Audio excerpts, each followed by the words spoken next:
প্রতিদিন সকালবেলা বাচ্চাদেরকে স্কুলে নামাই দিয়ে প্রথম কাজ হচ্ছে আমার এই যে গাড়িটা এখানে পার্ক করব না, পার্কিং লটে পার্ক করে এই যে এখানেই কিন্তু আমার বাগানটা, এখানে হচ্ছে ফুলের বাগান আর ওই পাশে আছে সবজি বাগান।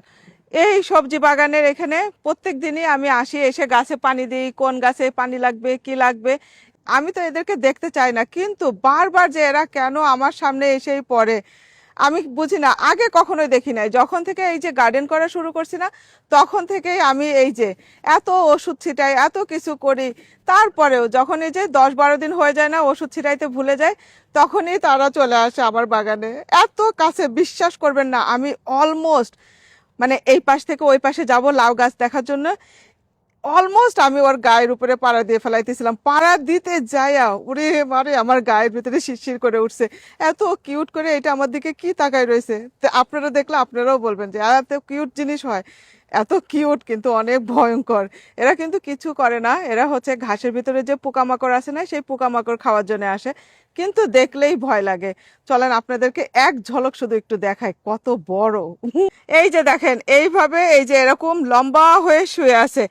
আমি ফুলের গাছগুলা দেখছি, ফুলের গাছগুলা দেখে আমি এই যে কেবলই মনে করেন যে এই পাশ থেকে ওই যে ইটের এই পাশ থেকে ওই পাশে যাব, কেবলই পাটা এইভাবে ফেলাবো, ঠিক তখনই দেখি কি যে মানে একটু মানে নড়াচড়া দিছে দেখে মানে আমার চোখে লাগছে। আমি বুঝলামও না আমি কেন কিভাবে আমি এটার চোখে পড়লো এটা।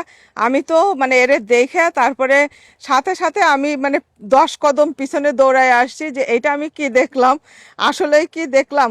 তারপরে এটাকে এখন কিভাবে সরাবো, আমার প্রতিবেশীরাও নাই যে আমারে বাঁচাইতে আসবে। পরে কি করতেছি যে বাসা থেকে এই যে ব্লোয়ার নিয়ে আসছি, বাতাস দিয়ে যে আমি ময়লা টয়লা ফেলাই, যে এটারে বাতাস দিয়ে ওই পুকুরের দিকে ফেলাই দিব, মানে তাড়াই দিব, পুকুরে চলে যাবে। আমি কিন্তু ইচ্ছা করলে খুব সহজেই একটা কিছু দিয়ে বাড়ি দিয়ে এটাকে মেরে ফেলতে পারি। এরা হচ্ছে মানুষ দেখলে এতটাই ভয় পায় যে একদম ওরা চুপ হয়ে বসে থাকে, ওরা একটু নড়াচড়াও করে না। এই যে দেখেন আমি যে ক্যামেরাটা ধরে রাখছি এত কাছে থেকে, ও কিন্তু উল্টা আমারে দেখলেই ভয় পাইতেছে যে আমি ওরে না কিছু করি। ও কিন্তু আমার দিকে আগায়ও আসতেছে না, আমারে আক্রমণও করতে আসতেছে না, কিন্তু আমার এতটুক সাহস নাই। বিশ্বাস করবেন না, সামান্য একটা পোকা মারতে গেলেও আমার কলিজার ভিতরে ধুক ধুক করে, আমি মারতে পারি না। আমি ভাব দেখাই যে আমি অনেক সাহসী, আমি অনেক কিছু করতে পারি, কিন্তু এদেরকে আঘাত করতে আমার অনেক খারাপ লাগে, আমি একদমই পারি না। এখন তো আমার এই বাগান দেখলেই ভয় লাগতেছে। এই যে বাগানের ভিতরে এই যে ঘাসের ভিতরে যে পাড়া দিব, ঘাসের ভিতরে পাড়া দিলেই তো মনে হইতেছে ঘাসের ভিতরে কি পেঁচায় পুচায় সাপ রয়েছে। আমি যে এটারে যে এত মানে বাতাস দিলাম ইয়ে করলাম, তারপরে যে ওই যে ওখানে যে লুকাইলো আর খুঁজে পাইতেছি না। যাই হোক, এই ছিল আমার আজকের কাহিনী, সকালবেলার দুর্ঘটনা ঘটনা। সবাই ভালো থাকবেন, সুস্থ থাকবেন, রূপাপর জন্য দোয়া করেন, এদের সাথে যেন মিলেমিশে থাকতে পারি, এরা যেন আমার সাথে কোনো বিয়াদবি না করে।